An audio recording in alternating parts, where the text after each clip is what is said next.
ವಾಲ್ಮೀಕಿ ರಾಮಾಯಣದ ಒಬ್ಬ ಪಾತ್ರವೂ ಹೌದು, ರಾಮಾಯಣದ ಕರ್ತೃವೂ ಹೌದು. ಆ ವಾಲ್ಮೀಕಿ ಮಹರ್ಷಿಗಳ ಒಂದು ವ್ಯಕ್ತಿತ್ವ ರಾಮನ ಜೊತೆಗೆ ಹೇಗೆ ಸಾಗುತ್ತೆ ಅಂತ. ಚಿತ್ರಕೂಟದಲ್ಲಿ ಆಶ್ರಮ ಕಟ್ಟೋದೇ ವಾಲ್ಮೀಕಿ ಆಶ್ರಮದ ಪಕ್ಕದಲ್ಲಿ. ಆ ಯಾಗಕ್ಕೆ ವಾಲ್ಮೀಕಿಗಳಿಗೂ ಆಮಂತ್ರಣ ಇತ್ತು. ರಾಮನ ಕಥೆಯಲ್ಲಿ ಅವ್ರು ಕಾಣಿಸೋದು ಇದು ಎರಡು ಸನ್ನಿವೇಶದಲ್ಲಿ, ರಾಮಾಯಣದಲ್ಲಿ ಕಾಣಿಸ್ಕೊಳ್ಳೋದು ಇನ್ನೊಂದು ಸನ್ನಿವೇಶ. ಒಂದಿಷ್ಟು ಗುಣಗಳ ಪಟ್ಟಿ ಕೊಟ್ಟು ಇಷ್ಟು ಕ್ವಾಲಿಟೀಸ್ ಇರೋ ಒಬ್ಬ ಮನುಷ್ಯ ಇದಾನ ಅಂತ ಅವರಿಗೊಂದು ಜಿಜ್ಞಾಸೆ. ಹಿಂದಿನ ಕಥೆಗಳು ಅವರಿಗೂ ಗೊತ್ತಿದೆ, ಇತಿಹಾಸ. ಬ್ರಹ್ಮ ಬಂದು ಅದಕ್ಕೆ ಇನ್ನೂ ಒಂದು ಅವನು ಇದನ್ನು ಮುದ್ರೆ ಹಾಕಿಬಿಟ್ಟ. ಈ ವಾಲ್ಮೀಕಿ ವಿಚಾರ ಬಂದಾಗ ಒಂದಷ್ಟು ಕುತೂಹಲ. ವಾಲ್ಮೀಕಿ ರಾಮಾಯಣವನ್ನು ಬರೆಯುವಾಗಲೇ, ಅಂದರೆ ಈ ಘಟನೆಗಳೆಲ್ಲ ನಡೆಯುತ್ತಿರುವಾಗಲೇ ಅವರು ಹಾಗೇನೆ ಅದನ್ನು ಬರ್ಕೊಂಡು ಹೋದರು. ಅವರ ಇನ್ವಾಲ್ವ್ಮೆಂಟ್ ಕೂಡ ಇಡೀ ಒಟ್ಟಾರೆ ಈ ರಾಮಾಯಣದ ಘಟನಾವಳಿಗಳಲ್ಲಿ ಬರ್ತದೆ. ಸೊ ವಾಲ್ಮೀಕಿ ರಾಮಾಯಣದ ಒಬ್ಬ ಪಾತ್ರವೂ ಹೌದು, ರಾಮಾಯಣದ ಕರ್ತೃವೂ ಹೌದು. ಇದನ್ನು ಹೇಗೆ ವಾಲ್ಮೀಕಿ ಮಹರ್ಷಿಗಳು ಇದನ್ನು ನಿಭಾಯಿಸ್ತಾರೆ ಅಂತ, ಅಥವಾ ವಾಲ್ಮೀಕಿ ಮಹರ್ಷಿಗಳ ಒಂದು ವ್ಯಕ್ತಿತ್ವ ರಾಮನ ಜೊತೆಗೆ ಹೇಗೆ ಸಾಗುತ್ತೆ ಅಂತ. ರಾಮಾಯಣದಲ್ಲಿ ವಾಲ್ಮೀಕಿಗಳು ಮೊದಲೇ ಬರ್ತಾರೆ. ಅವರು ವಾಸ್ತವವಾಗಿ ವಾಲ್ಮೀಕಿಗಳ ಪ್ರವೇಶ ಆಗೋದೆಲ್ಲಿ ಅಂದರೆ, ರಾಮ ವನವಾಸಕ್ಕೆ ಹೋಗಿ ಚಿತ್ರಕೂಟದಲ್ಲಿ ಉಳ್ಕೊಳ್ತಾನಲ್ಲ.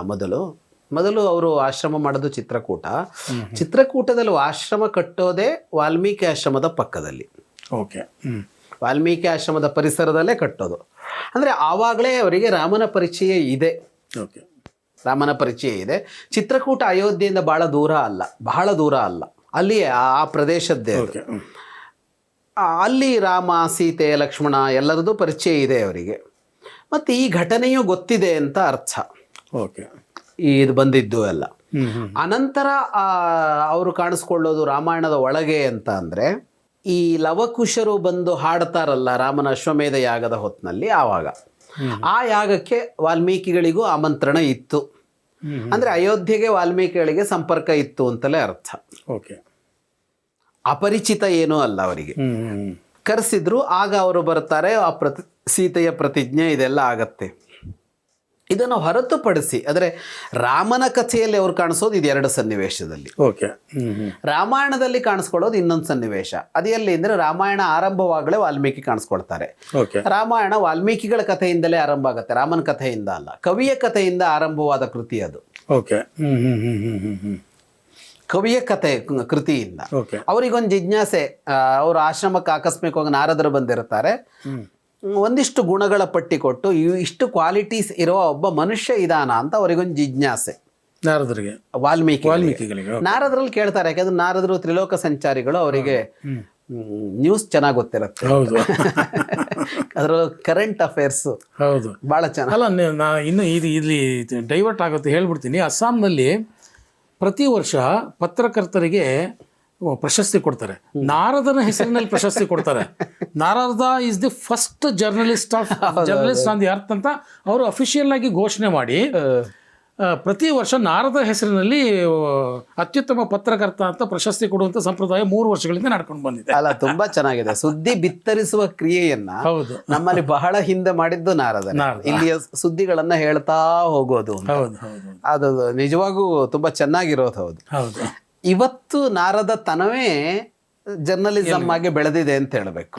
ಅದ ಜರ್ನಲಿಸಮ್ ಅಂದ್ರೆ ಅದು ಪ್ರಿಂಟ್ ಮೀಡಿಯಾ ಇರ್ಬೋದು, ಈ ಮೀಡಿಯಾ ಇರ್ಬೋದು, ಅಥವಾ ಸೋಷಿಯಲ್ ಮೀಡಿಯಾ ಕೂಡ ಇವತ್ತು ಅಲ್ಲೂ ಜರ್ನಲಿಸಮ್, ಸಂವಹನ ಅನ್ನೋದೇನಿದೆ, ಸುದ್ದಿ ಬಿತ್ತರಿಸುವಿಕೆ, ನಾರದ ತನದ ವಿಸ್ತಾರವೇ. ಹಾಗಾಗಿ ಚೆನ್ನಾಗಿದೆ ಆ ತರ ಪ್ರಶಸ್ತಿ ಕೊಡೋದು.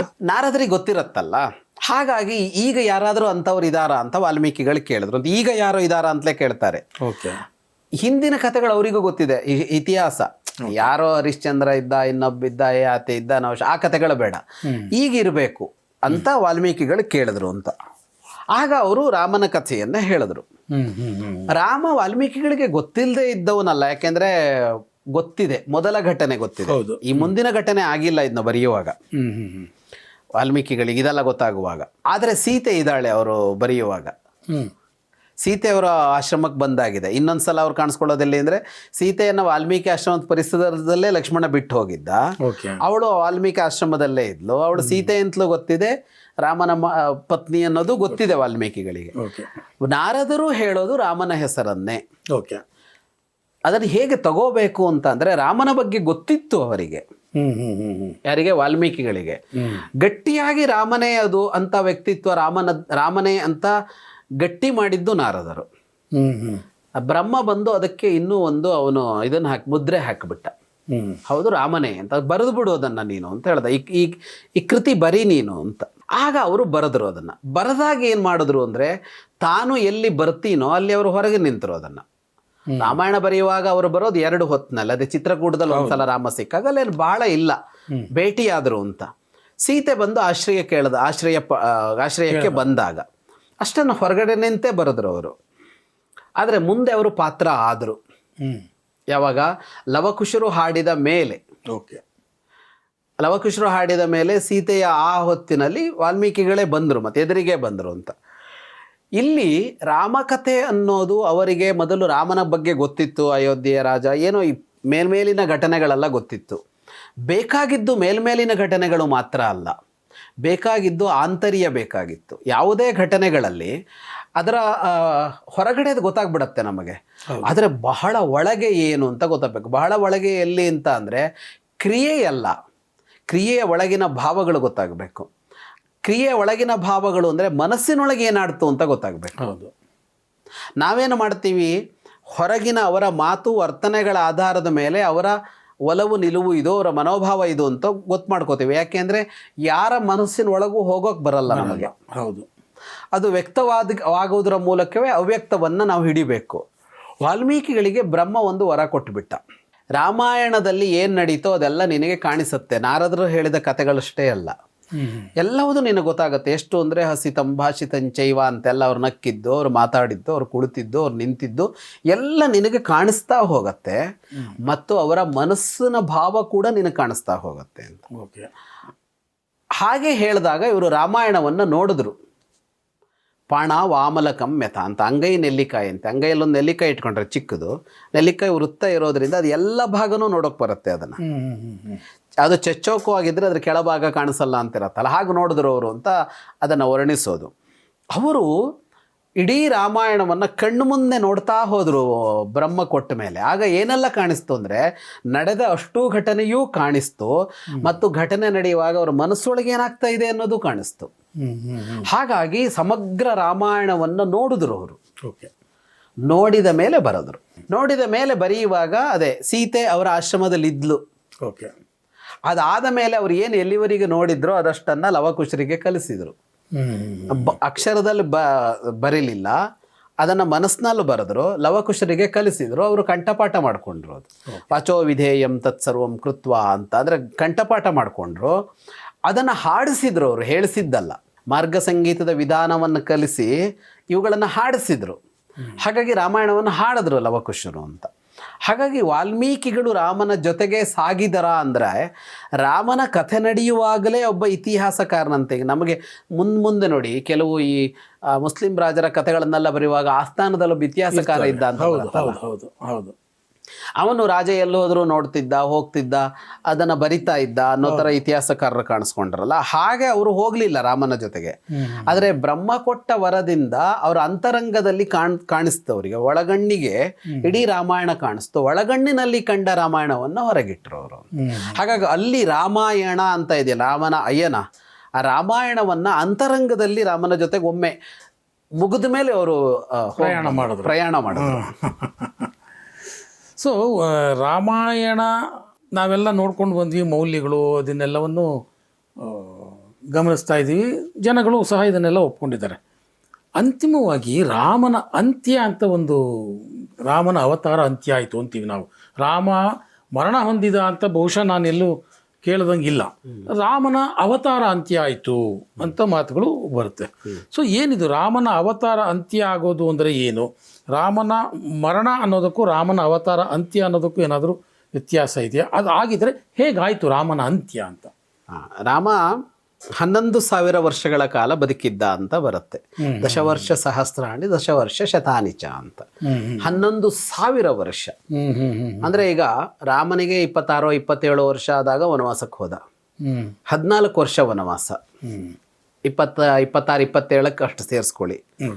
42 ಆಯ್ತು. ಅಷ್ಟಕ್ಕೆ ವಾಪಸ್ ಬಂದು ರಾಜನಾಗ್ಬಿಟ್ಟ 42 ವರ್ಷ ಆದಾಗ. ಆಮೇಲೆ 11,000 ವರ್ಷ ಬದುಕಿದ ಅಂತ. ಓಕೆ. ಅಷ್ಟು ಸುದೀರ್ಘ ಅವನು ಅಯೋಧ್ಯೆಯಲ್ಲಿ ಇದ್ದು ರಾಜ್ಯಭಾರ ಮಾಡ್ತಾನೆ. ಅಯೋಧ್ಯೆಯಲ್ಲಿದ್ದು ರಾಜ್ಯಭಾರ ಮಾಡ್ತಾನೆ. ಈ 11,000 ವರ್ಷ ಕಳೆಯುವಾಗ 11,000 ವರ್ಷ ಆಗತ್ತೆ. ರಾಮ ಹಿಂದಿರುಗಿ ಬರೋದೇ ಇಲ್ಲ ಅಲ್ಲಿಗೆ, ದೇವಲೋಕಕ್ಕೆ ಅಂತ ಮೇಲೆ ಬರೋದೇ ಇಲ್ಲ, ವೈಕುಂಠಕ್ಕೆ. ಮನುಷ್ಯನಾಗೇ ಇದ್ದು ಬಿಟ್ಟಿದ್ದಾನೆ ಅವನು. ಈಗ ಬ್ರಹ್ಮ ಅಲ್ಲಿಂದ ಕಾಲಪುರುಷನನ್ನ ಕಳಿಸ್ತಾನೆ. ಈಗ ಎಲ್ಲರ ಬದುಕನ್ನು ಇಷ್ಟಕ್ಕೆ ಅಂತ ಮುಗಿಸೋದು ಕಾಲಪುರುಷನ ಕೆಲಸ, ಲೆಕ್ಕ. ಹೌದು. ಇವನದ್ದು ಮುಗಿಸೋದಕ್ಕೆ ಇವನು ಬಾಸು, ಕಾಲಾತೀತ ಅವನು. ಕಾಲಪುರುಷನನ್ನೇ ನಿಯಮಿಸಿದವನು ಅವನು. ಇವನಷ್ಟಕ್ಕೆ ಇವನೇ ತಿಳ್ಕೊಂಡು ಬಂದು ಬರಬೇಕು. ಬಾಸ್ ಅಂದ್ರೆ ಅದೇ ಅಲ್ವಾ, ಅವನ ಕೆಲಸವನ್ನ, ಉಳಿದವರ ಕೆಲಸವನ್ನು ಅವನೇ ನಿರ್ಣಯಿಸ್ತಾನೆ, ತನ್ನ ಕೆಲಸವನ್ನು ತಾನೇ ನಿರ್ಣಯಿಸ್ತಾನೆ. ಅವನಿಗೆ ಅಲ್ವಾ ಬಾಸ್ ಅಂತ ಹೇಳೋದು. ಈಗ ರಾಮ ಅವನೇ ನಿರ್ಣಯಿಸ್ಕೊಳ್ಬೇಕು, ಆದ್ರೆ ಅವ್ನು ಬರ್ತಾ ಇಲ್ಲ. ಅವ್ರಿಗೆ ಏನು ಮಾಡಬೇಕು ಅಂತ ಗೊತ್ತಾಗದೇ ಇದ್ದಾಗ ಕಾಲಪುರುಷನ ಕಳಿಸ್ತಾನೆ. ಕಾಲಪುರುಷ ಬಂದು ಕೇಳ್ತಾನೆ, ಅಂದ್ರೆ ಇನ್ನೂ ಎಷ್ಟು ಕಾಲ ಇಲ್ಲಿರ್ತಿ, ನೀನ್ ಇರ್ತಿ ಅಂದ್ರೆ ಸರಿ, ಎಲ್ಲಿವರೆಗೆ ಇರ್ತೀಯ, ಅಥವಾ ಈಗಲೇ ಹಿಂದಿರುಗೋದ, ಅದು ನೀನೇನು ಅಂತ ಹೇಳು ಅಂತ ಅಷ್ಟೇನೆ. ಅವನು ಬಂದು ಹೇಳಿದಾಗ ಅವನು ಹೇಳಿ ಹೊರಟೋಗ್ತಾನೆ.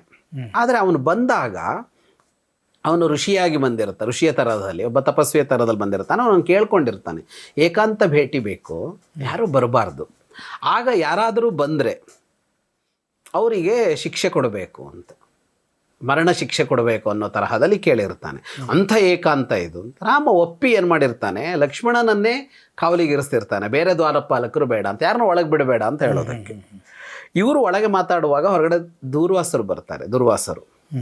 ದುರ್ವಾಸರು ಮಹಾಕೋಪಿಷ್ಠ. ಅವ್ರು ಬಂದು ಲಕ್ಷ್ಮಣನಿಗೆ ಒಳಗೋಗ್ಬೇಕು ನಾ ಈಗಲೇ ಅಂತ ಹೇಳ್ತಾರೆ. ಅವನು ಹೇಳ್ತಾನೆ, ಈಗ ಆಗಲ್ಲ, ಯಾರೋ ಇದ್ದಾರೆ. ದುರ್ವಾಸರು ಹೇಳ್ತಾರೆ, ನೀನು ಒಳಗೆ ಬಿಡದೇ ಇದ್ರೆ ನಿನ್ನ ಕುಲಕೋಟಿಗೆ ಶಾಪ ಕೊಟ್ಟು ಬಿಡ್ತೀನಿ ಅಂತ. ಅವನಿಗೆ ಅನಿವಾರ್ಯ ಆಗತ್ತೆ. ಈಗ ಬಿಡದೇ ಇದ್ರೆ ಶಾಪ ಕೊಡ್ತಾರೆ ಋಷಿ. ಯಾರಿಗೆ? ಇಡೀ ಕುಲಕ್ಕೆ. ಬಿಟ್ರೆ ಆಜ್ಞಾ ಉಲ್ಲಂಘನೆ ಒಂದು ಶಿಕ್ಷೆ ಇದೆ. ಹೌದು. ಏನು ಶಿಕ್ಷೆ? ತನಗೆ ಮರಣದಂಡನೆ. ಲಕ್ಷ್ಮಣನಿಗೆ ಅನ್ಸತ್ತೆ ಆಗಲಿ, ಅಂದ್ರೆ ತನ್ನ ಸಾವಿಗೂ ಸಿದ್ಧವಾಗಿಬಿಡ್ತಾನೆ. ನನ್ನ ಸಾವು ಒಳ್ಳೇದು, ಇಡೀ ಕುಲನಾಶ ಯಾಕಾಗಬೇಕು ಅಂತ. ದುರ್ವಾಸರನ್ನ ಒಳಗೆ ಬಿಡ್ತಾನೆ. ದುರ್ವಾಸರ ಒಳಗೆ ಬಂದ ಕೂಡಲೇ ಕಾಲಪುರುಷ ಹೊರಟೋಗ್ಬಿಡ್ತಾನೆ. ಮುಗ್ದಿರುತ್ತೆ ಮಾತುಕತೆ. ದುರ್ವಾಸರು ಒಳಗೆ ಬರ್ತಾರೆ. ಈಗ ಅದಾಯ್ತು, ದುರ್ವಾಸರು ಬಂದು ಮಾತಾಡ್ಕೊಂಡು ಹೋಗ್ಬಿಡ್ತಾರೆ ಅವರಷ್ಟಕ್ಕೆ ಏನೋ. ಈಗ ಲಕ್ಷ್ಮಣನನ್ನ ಶಿಕ್ಷಿಸಬೇಕಾದ ಅನಿವಾರ್ಯತೆ ಬರುತ್ತೆ ರಾಮನಿಗೆ. ಆಗ ರಾಮ ಏನು ಮಾಡ್ತಾನೆ ಅಂದರೆ ಲಕ್ಷ್ಮಣನನ್ನ ತ್ಯಜಿಸ್ತಾನೆ. ತ್ಯಜಿಸೋದು ಅನ್ನೋದು ಲಕ್ಷ್ಮಣನಿಗೆ ಮರಣವೇ. ಲಕ್ಷ್ಮಣನ ಬಿಟ್ಟು ಬಿಡ್ತಾನೆ. ಅಂದ್ರೆ ಮಾನಸಿಕವಾಗಿ ಅಂತ, ಇಲ್ಲ ಭೌತಿಕವಾಗಿ. ಮಾನಸಿಕವಾಗಿ ಬಿಡೋಕ್ಕಾಗಲ್ಲ, ಭೌತಿಕವಾಗಿ ಬಿಟ್ಟು ಬಿಡ್ತಾನೆ. ಲಕ್ಷ್ಮಣ ಹೊರಟೋಗ್ತಾನೆ. ಅಂದ್ರೆ ಸರಿಯೂ ನದಿಗೆ ಸೇರಿ ಅವನು ಹಿಂದಿರುಗಿ ಬಿಡ್ತಾನೆ ವೈಕುಂಠಕ್ಕೆ. ಅದಾದ ಮೇಲೆ ರಾಮ ನಿಶ್ಚಯಿಸ್ತಾನೆ, ಹೊರಟು ಬಿಡೋಣ ಅಂತ. ಅಂದ್ರೆ ಸಾವೇ ಆಗುತ್ತೆ ಅಂತ ಲಕ್ಷ್ಮಣ ಅಲ್ಲ, ಸಾವು ಅಂತ ಆಗೋದಿಲ್ಲ, ಕಾಣಿಸೋದಿಲ್ಲ. ಅವನು ಸರಿಯೂ ನದಿಗೆ ಇಳಿತಾನೆ, ಆಮೇಲೆ ಲಕ್ಷ್ಮಣನೂ ಇಲ್ಲ, ಅವನ ದೇಹವೂ ಇಲ್ಲ. ಆ ಥರ ಮನುಷ್ಯ ಸಹಜವಾದ ಯಾವ ಸಾವಲ್ಲ, ದೇಹ ಉಳಿಸಿ ಹೋಗುವ ಯಾವ ಸಾವು ಅಲ್ಲ ಅದು. ಸರಯೂ ಕಿಳಿದಿದ್ದು ಅಷ್ಟು ಕಾಣಿಸತ್ತೆ ಅನ್ನೋ ತರಹ. ಲಕ್ಷ್ಮಣ ಹೋದ ಮೇಲೆ ರಾಮ ನಿಶ್ಚಯಿಸ್ತಾನೆ, ನಾನು ಹೊರಟು ಬಿಡ್ತೀನಿ ಇನ್ನು ಅಂತ. ನೆವ ಆಗತ್ತೆ ಅದು. ಕಾಲ ಬಂದು ಕೇಳಿದ್ನಲ್ಲ ಎಷ್ಟು ಕಾಲ ಇರುತ್ತೆ ಅಂತ. ರಾಮ ಹೊರಡುವಾಗ ಏನು ಮಾಡ್ತಾನೆ ಅಂದರೆ, ಅಷ್ಟರೊಳಗೆ ಅವನು ಭರತ ಇಲ್ಲೇ ಇರ್ತಾನೆ, ಯುವರಾಜನಾಗಿರ್ತಾನೆ. ಎಲ್ಲರಿಗೂ ಇಬ್ಬಿಬ್ಬರು ಮಕ್ಕಳಿರ್ತಾರೆ. ಎಲ್ಲರಿಗೂ ಅವನು 2 ರಾಜ್ಯ ಅಂತ ನಿಶ್ಚಯಿಸ್ತಿರ್ತಾನೆ. ರಾಮ ಲಕ್ಷ್ಮಣ ಭರತ ಶತ್ರುಘ್ನರ ಎಲ್ಲ ಮಕ್ಕಳಿಗೂ. ಶತ್ರುಘ್ನ ಅಲ್ಲಿ ಮಧುರೆಯಲ್ಲಿರ್ತಾನೆ ಅವನು. ಕೃಷ್ಣ ಆಮೇಲೆ ಬಂದನಲ್ಲ ಮಧುರೆ, ಅಲ್ಲಿರ್ತಾನೆ. ಮಧುರ ಅಂತ ಅಲ್ಲಿ ಕರೆದಿದ್ದಾರೆ, ಅಲ್ಲಿರ್ತಾನೆ. ಅವನದು 2 ರಾಜ್ಯ ಇರುತ್ತೆ ಅವನ ಕೈಯಲ್ಲಿ. ಇಲ್ಲಿ ಇವನು ಹೊರಡೋದು ಅಂತ ನಿಶ್ಚಯಿಸ್ತಾನೆ, ತಾನು ಹಿಂದಿರುಗೋದು ಅಂತ. ಅವನು ಹಿಂದಿರುಗ್ತಾ ಇದ್ದಾಗೆ ಅಲ್ಲಿಂದ ಅವನು ಲಕ್ಷ್ಮಣ ಹೋಗಿ ಆಗಿದೆ. ಶತ್ರುಘ್ನ ಬರ್ತಾನೆ, ಭರತ ಇಲ್ಲೇ ಇದ್ದ. ಶತ್ರುಘ್ನ ತನ್ನಿಬ್ಬರು ಮಕ್ಕಳಿಗೂ ಪಟ್ಟ ಕಟ್ಟಿ ಹಿಂದಿರುಗಿ ಬರ್ತಾನೆ. ರಾಮ ಲವಾಕುಶ ಇಬ್ಬರಿಗೆ, ಒಬ್ಬರಿಗೆ ಕೋಸಲ ಮತ್ತೊಬ್ಬನಿಗೆ ಉತ್ತರ ಕೋಸಲಕ್ಕೆ ಪಟ್ಟ ಕಟ್ತಾನೆ. ಕೋಸಲ ಇವರೆಲ್ಲಿದ್ರೋ ಅಲ್ಲಿ ಕುಶನಿಗೆ, ಮತ್ತು ಉತ್ತರ ಕೋಸಲ ಅಂತ ಅಲ್ಲಿಗೆ ಲವನಿಗೆ ಪಟ್ಟ ಕಟ್ತಾನೆ. ಅವರಿಬ್ಬರು ರಾಜರಾಗುತ್ತಾರೆ. ಅಷ್ಟು ಕಟ್ಟಿ ಅವನು ಹೊರಡ್ತಾನೆ ಅಲ್ಲಿಂದ ರಾಮ. ಹೊರಟು ಅಲ್ಲಿ ಇದರಲ್ಲಿ ಸರಿಯೂ ನದಿಗೆ ಹೊರಡ್ತಾನೆ. ರಾಮ ಹೊರಟ ಅಂತಂದ ಕೂಡಲೇ ಭರತ, ಶತ್ರುಘ್ನ ಎಲ್ಲ ಹೊರಡ್ತಾರೆ. ಅವನ ಜೊತೆಗೆ ಅರಮನೆಯಲ್ಲಿರೋರೆಲ್ಲರೂ ಹೊರಡ್ತಾರೆ. ಅವನ ಜೊತೆಗೆ ಪ್ರಜೆಗಳೆಲ್ಲರೂ ನಾವು ಹೊರಡ್ತೀವಿ ಅಂತ ಹೊರಡ್ತಾರೆ. ಹೊರಡುವಾಗ ಅವನು ಇವ್ರನ್ನೆಲ್ಲ ಕರೆಸ್ತಾನೆ. ಕಿಷ್ಕಿಂಧೆಯವರು ಲಂಕೆಯವ್ರನ್ನೆಲ್ಲ ಕರೆಸ್ತಾನೆ. ಸುಗ್ರೀವ, ವಿಭೀಷಣ, ಆಂಜನೇಯ ಎಲ್ಲ ಕಪಿಗಳು ಎಲ್ಲರೂ ಬರ್ತಾರೆ. ಎಲ್ಲರನ್ನೂ ಕರೆಸಿ ಎಲ್ಲರನ್ನೂ ಮಾತನಾಡಿಸಿ ಅವರು ಎಲ್ಲ ಹೊರಟು ಬಿಡ್ತಾರೆ ಇವನ್ ಜೊತೆಗೆ. ನಾವು ಹೊರಡ್ತೀವಿ ಇನ್ನು ಅಂತ, ನಿನ್ ಜೊತೆಗೆ ಅಂತ. ಉಳ್ಕೊಳ್ಳೋದು ಯಾರು ಅಂತ ಕೇಳಿದ್ರೆ ಲವಕುಶರೇಗೂ ಮುಂದುವರೆದ್ರಲ್ಲ, ವಿಭೀಷಣ, ಆಂಜನೇಯ, ಮೈಂದ, ದ್ವಿವಿಧ ಅವರೆಲ್ಲ ಅವರು ಚಿರಂಜೀವಿಗಳವರೆಲ್ಲ, ಅವರುಗಳು ಮಾತ್ರ ಉಳ್ಕೊಳ್ತಾರೆ. ಉಳಿದವರೆಲ್ಲ ಇವನ್ ಜೊತೆಗೆ ಹೊರಡ್ತಾರೆ. ಅಯೋಧ್ಯೆಯ ಸಮಸ್ತ ಪ್ರಜೆಗಳು ಹೊರಡ್ತಾರೆ. ರಾಮ ಹೊರಡ್ತಾನಂತೆ ಅಂತ ನೋಡೋದಕ್ಕೆ ಬೇರೆ ದೇಶಗಳಿಂದ ಜನ ಬರ್ತಾರೆ. ನೋಡೋಕೆ ಅಂತ ಬಂದವರು ಅವರು ಹೊರಟು ಬಿಡ್ತಾರೆ ಇವನ್ ಜೊತೆಗೆ. ಇವ್ರು ಹೋಗ್ತಾ ಇದ್ರೆ ಯಾರ್ಯಾರು ನೋಡ್ತಾ ಇದ್ರು ಅವರೆಲ್ಲ ಇವನ ಜೊತೆಗೆ ಬರ್ತಾರೆ. ರಾಮಾಯಣ ಹೇಳತ್ತೆ ಬರೀ ಮನುಷ್ಯರಲ್ಲ, ಜೀವ ಜಂತುಗಳೆಲ್ಲ ಇವನಿಂದ ಹೋಗ್ತಾರೆ. ರಾಮ ಹೋಗಿ ಸರಯೂ ನದಿಯನ್ನು ಪ್ರವೇಶ ಮಾಡ್ತಾನೆ ಅಷ್ಟೇ. ಸರಯೂ ನದಿ ಪ್ರವೇಶ ಮಾಡ್ತಾನೆ. ಬ್ರಹ್ಮದೇವ ಅಲ್ಲಿಂದ ಅಸಂಖ್ಯ ವಿಮಾನಗಳನ್ನು ತಂದಿರ್ತಾನೆ. ದಿವ್ಯ ವಿಮಾನಗಳನ್ನು ಹೇರಿ ಮೇಲೆ ಹೋದ ಅಂತ. ಅದು ಸಾವು ಮರಣ ಅಂತ ಅಲ್ವೇ ಅಲ್ಲ ಅದು. ಅಂದ್ರೆ ರಾಮ ಹಾಗೆಯೇ ತೆರಳಿದ್ದು ಅದು ಅಂತ. ರಾಮನ ಜೊತೆಗೆ ಇವರಿಷ್ಟೂ ಜನ ತೆರಳಿ ಬಿಡ್ತಾರೆ. ಉಸಿರಾಡುವ ಯಾವ ಒಂದು ಜೀವಿಯು ಅಯೋಧ್ಯೆಯಲ್ಲಿ ಉಳಿಲಿಲ್ಲ ಅಂತ ವಾಲ್ಮೀಕಿಗಳು ಬರೀತಾರೆ. ಅಷ್ಟು ಜನ ರಾಮನೊಂದಿಗೆ ಹೊರಟು ಹೋಗಿಬಿಟ್ರು ಅಲ್ಲಿಗೆ ಅಂತ. ಅಂದ್ರೆ ತಾನು ಹೊರಟು ಹೋಗುವಾಗ ಇಲ್ಲಿ ಪ್ರಜೆಗಳನ್ನ ಯಾರನ್ನೂ ಬಿಟ್ಟು ಹೊರಡಲಿಲ್ಲ ಅಂತ, ಎಲ್ಲರನ್ನೂ ಎತ್ತರಿಸಿಕೊಂಡು ಹೊರಟ ಅಂತ. ಹೊರಟವನು ಬ್ರಹ್ಮನಿಗೆ ಹೇಳ್ತಾನೆ ಇಷ್ಟೂ ಜನರಿಗೂ ದಿವ್ಯಲೋಕ ಸಿಗಬೇಕು ಅಂತ. ಅವನು ಹೇಳ್ತಾನೆ ಎಲ್ಲ ಜೀವಿಗಳಿಗೆ ಸಾಂತಾನಿಕ ಅಂತ ಒಂದು ಲೋಕ, ಬ್ರಹ್ಮಲೋಕದ ಪಕ್ಕದಲ್ಲಿರೋದು, ಅಂದರೆ ಇಂದ್ರ ಎಲ್ಲ ಇರುವ ಸ್ವರ್ಗಕ್ಕಿಂತ ಎತ್ತರದ್ದು. ರಾಮನೊಂದಿಗೆ ಬದುಕು ಮಾಡಿದ, ರಾಮನೊಂದಿಗೆ ಬಂದವರೆಲ್ಲ ಸಾಂತಾನಿಕ ಲೋಕ ಸೇರಲಿ ಅಂತ ಬ್ರಹ್ಮ ಹೇಳ್ತಾನೆ. ಹಾಗೆ ರಾಮಾವತಾರದ ಪರಿಸಮಾಪ್ತಿ ಆಗತ್ತೆ. ವಿಷ್ಣುವಿನ ಅವತಾರವಾಗಿ ರಾಮ ಭೂಮಿಯ ಮೇಲೆ ಬಂದು ನಂತರದಲ್ಲಿ ರಾಮನ ಅವತಾರ ಅಂತ್ಯ ಆಗುವವರೆಗೆ ಸುದೀರ್ಘವಾದ ಒಂದು ಈ ವಿಶ್ಲೇಷಣೆ ಬಹುಶಃ ನಮ್ಮ ವೀಕ್ಷಕರಿಗೂ ಸಹ ಇಷ್ಟ ಆಗುತ್ತೆ ಅಂತ ಭಾವಿಸಿದ್ದೀನಿ.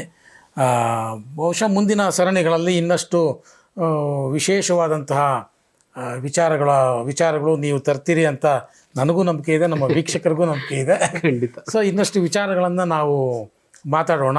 ಇಲ್ಲಿವರೆಗೆ ಬಂದಿದ್ದಕ್ಕೆ ಧನ್ಯವಾದಗಳು ಸಂಪ ಅವರಿಗೆ. ನಮಸ್ತೆ.